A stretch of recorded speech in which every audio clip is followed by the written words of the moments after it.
దాదాపుగా 2 ప్రభుత్వాలు మారినాయి. మూడో ప్రభుత్వం అంటే మొదట చంద్రబాబు గారున్నారు. ఆ తర్వాత జగన్ గారున్నారు. ఆ తర్వాత మళ్ళీ ఇప్పుడు కూటమి ప్రభుత్వం. సో, ఇప్పటికి గూడా దాన్ని వ్యతిరేకించే సందర్భాలుంటాయా అమరావతిని? అమరావతి రాజధాని కాదు అని చెప్పి ఇంకా కష్టం ఇంకా అవుతుందండి. కష్టం ఇంకా గదా! కష్టం అవుతుంది. ఎందుకంటే కేంద్రం గూడా మాట్లాడడానికి ఉండదు గదా! అట్లాంటి కష్టం. విషయంలో కష్టం. ఎందుకంటే ఒక పాయింట్ తర్వాత ఇంత వేల కోట్లు ఇన్వెస్ట్‌మెంటు చేసిన ఖర్చు తర్వాత. అయిన తర్వాత హ్మ్. ఇంకా దాన్ని మార్చడం కష్టం. ఎందుకంటే ఈ మాట ఎందుకొస్తుందంటే రేపు మళ్ళీ గవర్నమెంట్ మారితే జగన్ కష్టమైపోతుంది. గారొస్తే మళ్ళీ మార్చేస్తాడేమో కష్టం. అన్న హ్మ్. ఫీలింగు అటు ఎందుకంటే ఇప్పుడు 2000 రైతుల్లో కనిపిస్తుంది. ఇటు హ్మ్. పక్కన రాజకీయ నాయకుల్లో గూడా ఉంటుంది గదా! అవును. కానీ ఇక్కడ కష్టం. ఎందుకంటే ఇంకా 3.5 సంవత్సరం ఉంది. చాలా అవును. పనులు జరుగుతాయి. యెస్. ఆహ్, మ రాజధాని అక్కడి నుంచే పని చేస్తుంది. ఇంకా కొన్ని బిల్డింగ్స్ ఆక్యుపై అవుతాయి. ఇంకా కొన్ని రోడ్లొస్తాయి.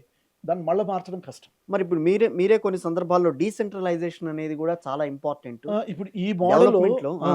ఈ మోడల్ చాలా నష్టం చేస్తుంది ఆంధ్రప్రదేశ్‌కి. అవును. ఇప్పుడు ఎందుకంటే హుహు. డీసెంట్రలైజేషన్ పేరుతో హ్మ్. ఎవరికి నీకు నిధులు ఇవ్వాలన్నా ఇప్పుడు అప్పుల్లోనే ఉంటే ఇంక నిధులు ఇచ్చేదెప్పుడు? ఓకే. అందుకని నేను అమరావతి సెంట్రిక్ రాజధాని నిర్మాణం జరగడం వల్ల, ఆ! అది ఈ స్థాయిలో అప్పులు చేసి జరగడం వల్ల, అది చిన్న రాజధానిగా ఏదన్నా నిర్మించుంటే గనక దానికి అందరూ ఆమోదయోగ్యంగా ఉండేదనంటారు. అందరికీ ఉండేది. ఉపయోగంగా ఉండేది. ఉపయోగంగా ఉండేదనంటారు. రాష్ట్రానికి ఉపయోగంగా ఉండేది. అప్పుడు అదే డీసెంట్రలైజేషన్ అనే మాటని 3 రాజధానుల కింద ఎందుకు తీసుకోకూడదు? ఆర్థిక, పరిపాలన, అక్కడ న్యాయ అన్న దాని మీద ఎందుకు ఇక్కడ ఇక్కడ లాక్కోకూడదనంటారు? ఫండమెంటల్‌గా డిఫరెన్స్ ఉంది. అందుకనే అంటున్నాను నేను. నేను ఆ! డీసెంట్రలైజ్డ్ అనడానికి, ఆ! 3 రాజధానుల పేరుతో అనడానికి చాలా తేడా ఉంది. ఓకే. నిజంగా డీసెంట్రలైజేషనే ప్రధాన ఉద్దేశ్యం అయితే 3 రాజధానులు అవసరం లే. అధికారంలో ఉన్న ముఖ్యమంత్రి 3 రాజధానులు అన్నాడు కాబట్టి, ప్రజల్లో గతానికి దానికి పోలికొచ్చింది. రైట్. అది. పోలికొచ్చి అది ఇష్యూ అయింది. అవును. హ్మ్. నిజంగా ఇది డీసెంట్రలైజేషన్ అయితే 3 రాజధానుల పేరుతో వెళ్ళాల్సిన అవసరం లే. అది. ఓకే. ఇంతకు ముందు గూడా ఉడత సలహా అంటారే, ఆ! నాలాంటోళ్ళు మనకి ఇదేగానే ఫేస్‌బుక్‌లో పోస్ట్ పెట్టుకుంటాం. అదే మన సలహా, మన అంతే. అభిప్రాయం అనుకుంటాం. ఆ! అప్పుడు కూడా ఏంటంటే, ఏదైతే ఆ రోజుకి అమరావతి ఎంత మేరకు జరిగుండిందో, హ్మ్. అంతవరకే ఉంచి దాన్ని 80% పూర్తయిన క్వార్టర్స్ పూర్తి చేసి, సచివాలయం ఉంది. క్వార్టర్స్ మీరు ఉన్నాయి. అక్కడి నుంచే తర్వాత ప్రభుత్వాన్ని నడిపినారు అసెంబ్లీ గదా! ఉంది. ఆ! నడిపినారు గదా! హైకోర్ట్ ఉంది. ఆ! ఆ! వాటిని అట్లే నడిపిస్తూ, ఆ 80% పూర్తయిన వాటిని పూర్తి చేసి, అంతకుముందు ప్రతిపక్షంలో ఉన్నప్పుడు జగన్ ఒక మాట అన్నాడు. నేను అధికారంలోకి వచ్చిన తర్వాత రైతులు భూములు మళ్ళీ కావాలనుకుంటే వెనక్కిస్తాను వెనక్కిస్తా అన్నాడు. అన్నారు. ఇచ్చుండొచ్చు కదా! ఆ ప్రక్రియ మొదలుపెట్టి, నాలాంటి వాళ్ళకి వచ్చిన కొన్ని అభిప్రాయాలు ఆ రోజు మేము పెట్టినటివి ఏంటంటే ఫేస్‌బుక్‌లో, ఏ భూములైతే అసలు ఏమీ జరగలేదో రైతులకిచ్చేయండి. రైతులకిచ్చేసి ఒక ఒక సంవత్సరం కౌలిచ్చేస్తే ఆ భూమిని మళ్ళా సాగులోకి తెచ్చుకుంటారు. హ్మ్. ఎందుకంటే చంద్రబాబు నాయుడు ఏం చేశాడంటే ల్యాండ్ పూలింగ్‌లో భూములు తీసుకున్న తర్వాత రైతు తిరిగి దాన్ని వ్యవసాయం చేయడానికి వీల్లేదు. అవును. As per the agreement. Yes. ఒకవేళ చేస్తారేమోనని ఆ పవర్ లైన్స్ అన్నీ కూడా తీసేసినారు. అగ్రికల్చర్ పవర్ కనెక్షన్స్ అన్నీ తీసేసినారు. అబ్బా! ట్రాన్స్‌ఫార్మర్‌లు గాని అబ్బబ్బా! ఏం లేకుండా తీసేసినారు. ఎందుకంటే టెంప్టేషన్ ఖాళీగా ఉంది కదా! చూద్దాం సాగు చేసుకోవాలని సాగు అంతా. చేసుకోవాలన్న ఆ! ఫీలింగ్ వస్తుంది గదా! వాళ్ళకి పాపం రైతన్న తర్వాత ఆ! భూమి ఖాళీగా కనిపిస్తే ఏదన్నా దశాబ్దాలుగా వాళ్ళు చేద్దామని కుటుంబాలు దాంతో అటాచ్ కుటుంబాన్ని అయినాయి కదా! యెస్. సో, తీసేసినారు. సో, దీంట్లో ఏమన్నామంటే ఎవరెవరు ఎన్నిక్కి ఇవ్వగలరో వాళ్ళు ఇచ్చేయండి.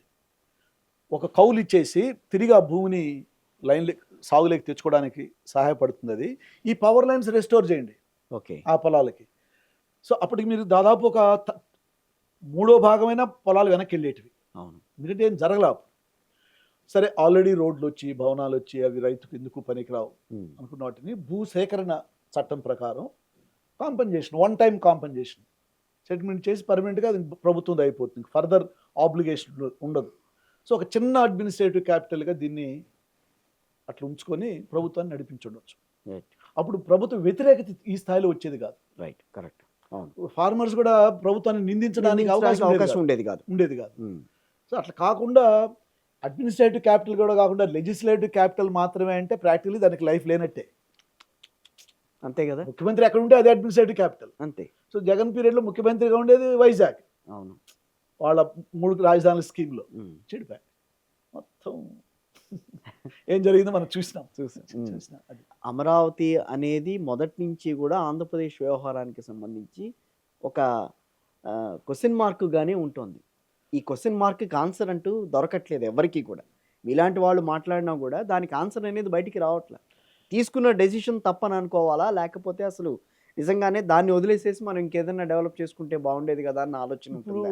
ఒక ఒక దశకొచ్చిన తర్వాత ఏమవుతుందంటే, ఆ భారాన్ని మోయక తప్పని పరిస్థితి వచ్చేసింది ఇప్పుడు ఇప్పుడు. ఉమ్, భవిష్యత్తు తరాలు దీన్ని క్షమించవు అనేది నా వ్యక్తిగత అభిప్రాయం. అభిప్రాయం. ఉమ్, ఎందుకంటే ఆ రాష్ట్రం మీద పెడుతున్నటువంటి భారం, ఇంక దేనికి మీ దగ్గర డబ్బులు లేవు ఇన్వెస్ట్ చేయడానికి, ఈ అప్పులు ఎవరు తీర్చాలి, ఇంకెన్ని వేల కోట్లు కావాలి, ప్లస్ అమరావతి ఒక పెద్ద రాజధానిగా ఎలా అవుతుంది, ఉమ్.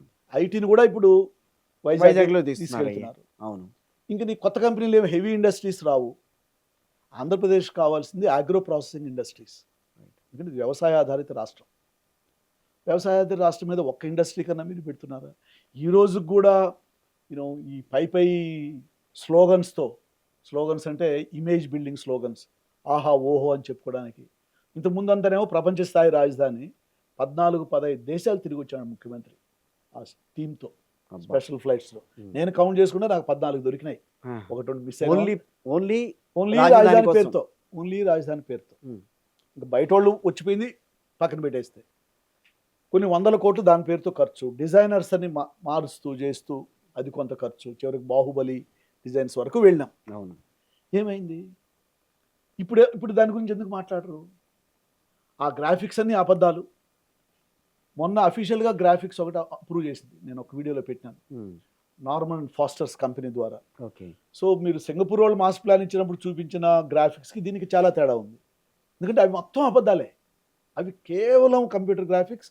అవి ఎక్కడైనా ఏ రాష్ట్రంలో ఏ దేశంలో అయినా సర్క్యులేట్ చేసే గ్రాఫిక్స్ అవి మీరు హోర్డింగ్ల మీద, ఇన్విటేషన్ కార్డుల మీద, ఆ ఎగ్జిబిషన్ ఒకటి పెడితే ఫౌండేషన్ స్టోన్ వేసిన చోట చూసుంటారు.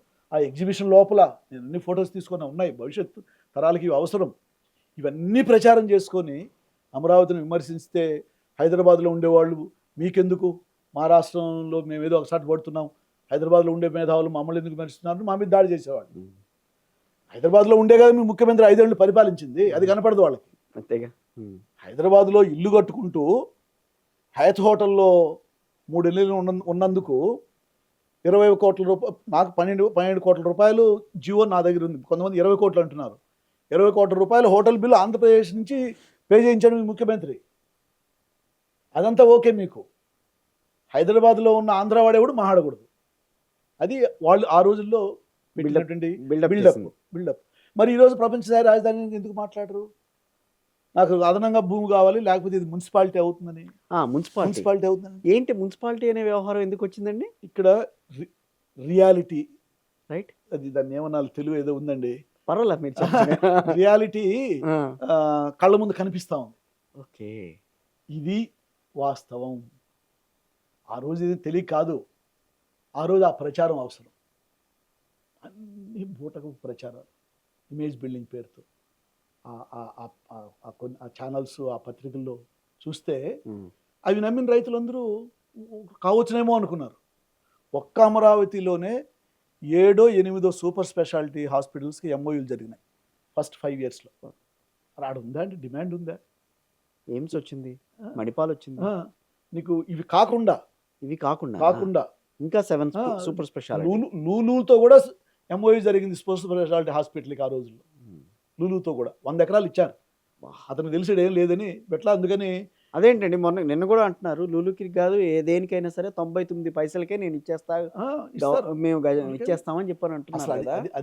అది ఒక సపరేట్ మళ్ళీ సబ్జెక్ట్. 99 ఏళ్ళకి ఏంటండి, 99 రూపాయలకి 99 పైసలకి సబ్జెక్టు కరెక్షన్. 99 పైసలకి 99 సంవత్సరాలకి. ఓకే, అది కూడానా? అది ఒక సపరేట్ సబ్జెక్ట్ మళ్ళీ. పాయింట్ ఏంటంటే మున్సిపాలిటీగా మిగిలిపోతుందనేది reality. It's a small town, ఒక స్మాల్ అడ్మినిస్ట్రేటివ్ టౌన్గా ఉంటుంది. ఎందుకంటే రోడ్లు వేసి బిల్డింగ్లు కట్టి పరిపాలన నడుస్తున్నప్పుడు దాని చుట్టూ కొన్ని కార్యక్రమాలు జరుగుతాయి, కొన్ని బ్యాంకింగ్స్, ఆల్రెడీ కొన్ని గ్రామాలు ఉన్నాయి, కొన్ని లావాదేవీలు జరుగుతుంటాయి. ఒక 2 ఇంజనీరింగ్ కాలేజెస్ వచ్చినాయి, ఇంకొక 2 కాలేజెస్ రావచ్చు, ఇంకొక 2-3 సంస్థలతో ఒప్పందం పెట్టుకున్నారు, ఆ మేరకు జరుగుతుంది. అంత కలిపితే ఒక 3 లక్షల జనాభా అంతే. అంతకుమించి వస్తారు అక్కడ. ఐటీ వెళ్ళిపోయిన తర్వాత, వైజాగ్ వెళ్ళిపోయిన తర్వాత ఇంకేంటి వస్తారు. ఇప్పుడు రైతుల్లో ఉన్న ఒక విధమైనటువంటి అగమ్య గోచర పరిస్థితి కూడా అట్లే ఉంది. ఇది ప్లాట్లు ఉన్న వాళ్ళలో కూడా, లేని వాళ్ళ పరిస్థితి ఛిద్రమైపోయినారు మానసికంగా, ఆర్థికంగా. 2 ఎకరాలు 1 ఎకరా ఉండి ఇచ్చిన వాళ్ళు ఆర్థికంగా చితికిపోయినారు. వాళ్ళకు వాయిస్ లేదు. ఈ మంత్రుల కమిటీలు, ఆ కమిటీలు, ఈ కమిటీల మీద చర్చలు ఎక్కడ వాళ్ళు కనపడరు. అంత ఇంత నోరుండి బలంగా ఉన్న వాళ్ళే కనిపిస్తారు. ఉమ్. ఆ బలంగా ఉన్న వాళ్ళలో కూడా నేను ఒకసారి తుళ్ళూరులో గ్రూప్ ఇద్దరు ముగ్గురు కలిసి చాలాసేపు మాట్లాడితే ఇదే ఇప్పుడు రేపు ప్లాట్లు వస్తాయి సరే, మాకు ఏం చేయాలి ఆ ప్లాట్లని? తక్కువ ఉండే అమ్ముకోండి అంటే అమ్ముకొని వెళ్ళిపోవడమేనా పరిష్కారం? ఓకే, ఇక్కడ ప్లాట్లలో ఇది కట్టాలి, అపార్ట్మెంట్స్ కట్టి అమ్ముకోవాలి. అల్టిమేట్గా రైతుకు డబ్బులు కావాలంటే కొన్ని ప్లాట్లు అమ్ముకోవచ్చు, కొన్నిట్లో స్ట్రక్చర్స్ రావాలి. ఆ స్ట్రక్చర్స్ కూడా ఎఫ్ఎస్ఐ అనేది ఒకటి ఉంది. దాదాపు మన జూబ్లీ హిల్స్కి దరిదాపుల్లో ఎఫ్ఎస్ఐ పెట్టున్నారు. అక్కడ లిమిటేషన్స్, మల్టీ స్టోరీడ్ హై వెళ్ళడానికి వీల్లేదు. లేదు. ప్రైవేట్ ప్లాట్స్లో ఆహా. 1.15 1.2 అనేది చెప్తా ఉన్నారు వాళ్ళు. అంతే అంతే, మించి 2 వెళ్ళకూడదు. అంతస్తుల కంటే ఎక్కువ వెళ్ళడానికి వెళ్ళకూడదు. వీల్లేదు. అంత మేరకే కడితే కూడా కొనే అప్పుడు కాస్ట్ ఆఫ్ ద ఫ్లాట్ పెరుగుతుంది. అవును, పెరిగిపోతుంది. ఆల్రెడీ ల్యాండ్ కాస్ట్ ఎక్కువ నీకు, సో ఫ్లాట్ కాస్ట్ ఇంత ఖర్చు పెట్టి ఫ్లాట్ ఇక్కడ ఎవరు వచ్చి కొంటారు? మేము ఈ ప్లాట్లు రేపు మీరు డెవలప్డ్ చేసి ఇచ్చినా ఏం చేయాలి? ఇది ఒక కొత్త సందిగ్ధతలో రైతులున్నారు, కానీ బయటికి మాట్లాడలేరు. రాజకీయంగా సామాజికంగా అంతా ఒకటే అక్కడ అధికార పార్టీకి బలం ఉన్నటువంటి గ్రామాలు. ఉమ్. సో బయటికి చెప్పడమే కష్టంగా ఉంది. సరే, కానీ ఈ ప్రాసెస్లో మళ్ళీ రెండో దశ అంటూ పోవడం, వాళ్ళకు ఫస్ట్ దశలో వాళ్ళకి పెద్ద షాకు. అవును, అంతేగా మరి. ఆ 33,000 ఎకరాలకి సంబంధించి ఇచ్చిన వాళ్ళకి ఇంకా ఏమీ అందలేదు, కాంపెన్సేషన్స్ రాలేదు. వాళ్ళకి ఏం చేస్తారు అని కాంపెన్సేషన్స్ వచ్చినాయి. ఈ కౌలు ఇస్తున్నారు, ఆ, డెవలప్మెంట్ లేదు, లేఅవుట్స్. అవును. అందులో కూడా దాదాపు ఒక 2,000 మందికి ఈ మధ్యలో కొంచెం కొంచెం ఇస్తూ ఉన్నారు. ఒక 7,000 ప్లాట్లు వాళ్ళు ఇచ్చిన బయట వచ్చినటువంటి వార్తల ప్రకారం భూములు ఇవ్వని రైతుల పొలాల్లో ఇచ్చినారు ప్లాట్లు. ఇవ్వని వాళ్ళు ఇంకా కొంతమంది ఉన్నారు ఇంకా ఉన్నారు వాళ్ళ ప్లాట్లు. ఇప్పుడు ఇది ఎట్లా? ఒకటేమో వాళ్ళని బెదిరించడానికి, ఏ రోజైనా మీ భూములు తీసుకుంటాం ఇవ్వాల్సిందే అని. తాత్కాలికంగా అయితే మరి ఈ రైతు అక్కడికి వెళ్ళి ఇది ఇక్కడ నాకు ప్లాట్ వచ్చిందంటే ఇది నా భూమి అయ్యా, నువ్వు ఎట్లా ఇస్తుంది నీకు ఎందుకు ప్లాటు? అది ఇంకా పరిష్కారం కాల. ఓకే.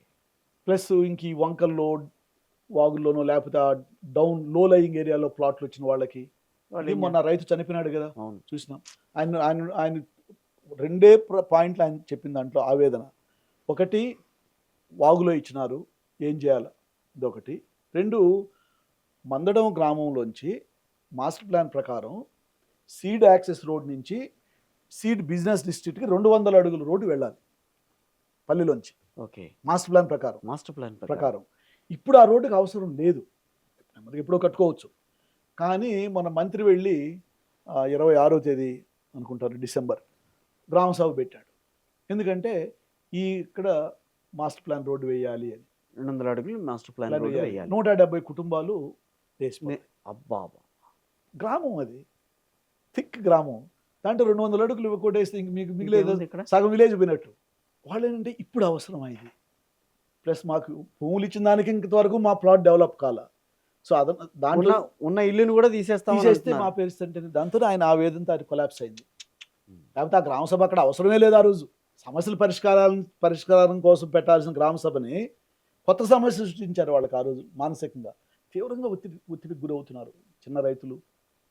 పెద్ద రైతులు ఏమంటే 15 ఎకరాలు 20 ఎకరాలు 30 ఎకరాలు ఇచ్చిన రైతులకి 2 ఎకరాలు అమ్ముకున్నా లేకపోతే 2 రోజులు లేట్గా వచ్చినా వాళ్ళకి ఫైనాన్షియల్గా వాళ్ళకి ఆ కెపాసిటీ ఉంది. చిన్నవాళ్ళు